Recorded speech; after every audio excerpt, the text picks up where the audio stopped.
Boy, y'all, I tell you, these couple of days here with Lil Willie been something else, y'all. With the Young Thug YSL Rico trial. And welcome back to we on day 89. And Lil Willie has fired his attorney. Okay, let's hear. First, is everybody back? I'm sorry. Yes. Mr. Steele's not back.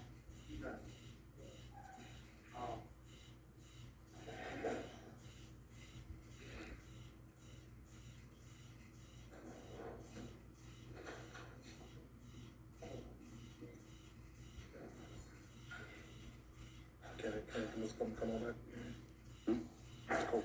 I'm waiting on Brian Steele first. He's standing right now.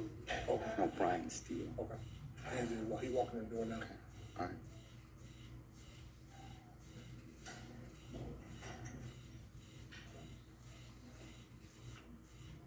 On this section right here, y'all, Copeland attorney gonna get upset. She gonna resign on him. But she gotta go to a meeting with the judge later. On the 16th. Sergeant Ingram, are all our participants back, sir? Yes, sir. Okay, councilors, if I get you to take your seats and gather your thoughts, please. Okay, before we call in our jury, it has been brought to the court's attention that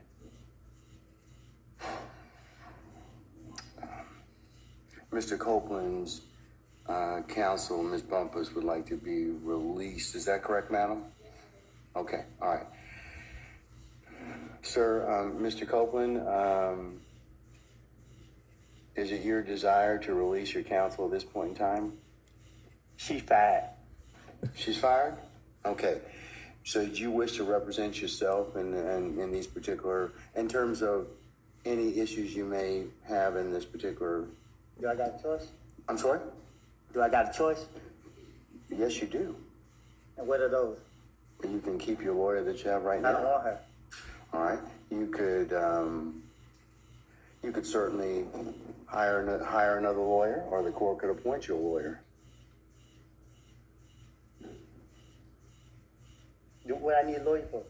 Just, No, it's just the court is just asking you whether it's your. He have a lawyer. It's your choice, sir. I'm good. You're good? Yeah. Ms. Bumpus, did you file an entry of appearance?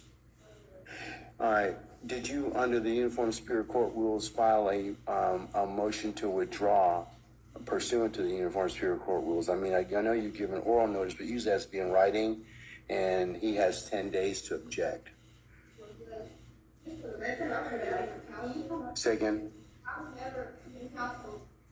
Attorney Gunn was his counsel, and I was stepping in as a courtesy for judicial officials. But if the court's desire for me to file a motion to withdraw.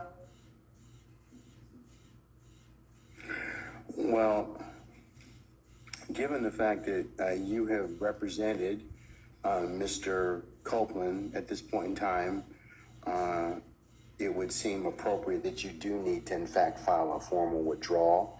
Even though you didn't enter one, you de facto entered this case by your representation of him, or you telling the court that you did, in fact, represent him. So at this point, I'm not inclined to release you until that's done. I'll get that done now, Judge. Okay, all right.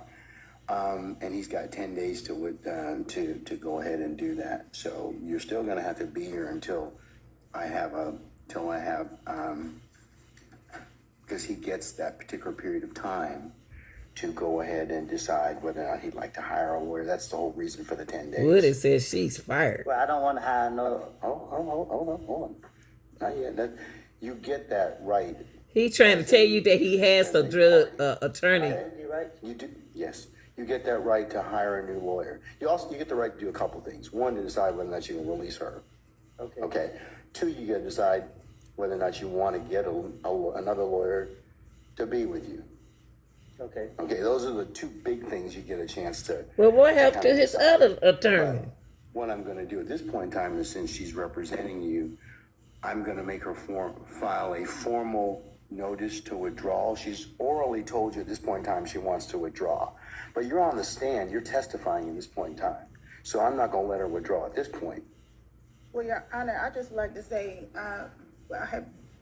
before he started testifying, I was fired.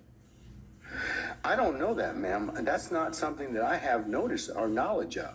So, that's the whole purpose of the rule, so that we can flesh out all those things. So at this point in time, I'm not inclined to let you go at this point. I'm sorry that you put yourself in this particular situation with you and Mr. Melnick and whatever, but, Mr. Copeland does have rights in this particular circumstance. So, file a proper notice to withdraw. I'll give once it's filed, if you file it today, I'll give Mr. Copeland the 10 days, but until such time as I rule upon that and he gets that and gets an opportunity to think about what he'd like to do, I'll go ahead and insist that you remain with us while he's on the stand. Okay, Judge. Okay. Madam, I have one other bit of business that... Also, can I approach, Your Honor, with the state? No. What does he want to tell me? I don't want to say it in open court. You can't do that. Can't do that, honey. That defense need to know what you're saying. The court, it's an open court talk. Y'all hiding too much. Come on, Judge.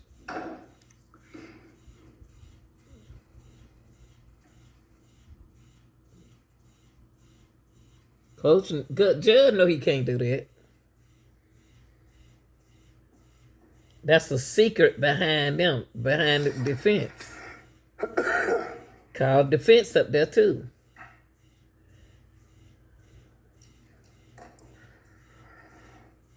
All right, State, Ms. Bumpus, come on up. Can't do that. You can't do that. We don't know what he's saying.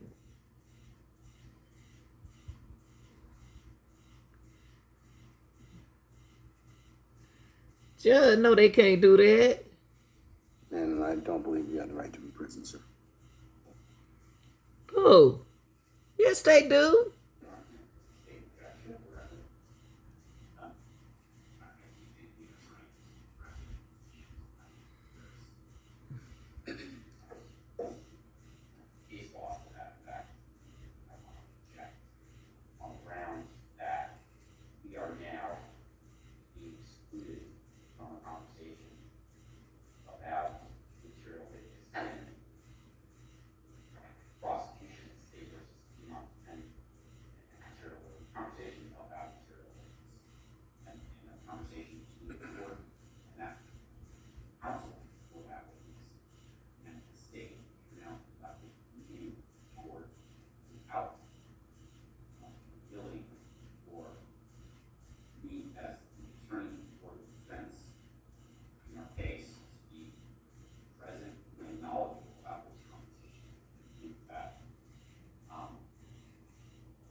That's right. She couldn't do that.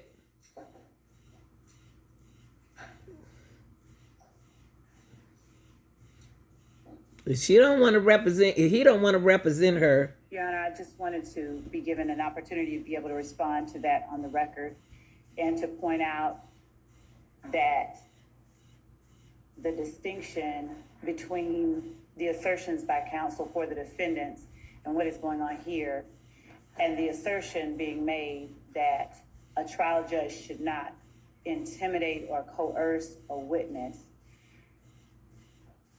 Actually, can we? Yeah, hold on a second. Mr. Can I get you to step outside for just a second? Let me finish this argument, please, sir.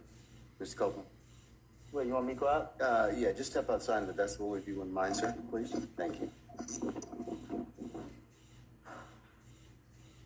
bye, Woody. Really about his head, crazy than anybody.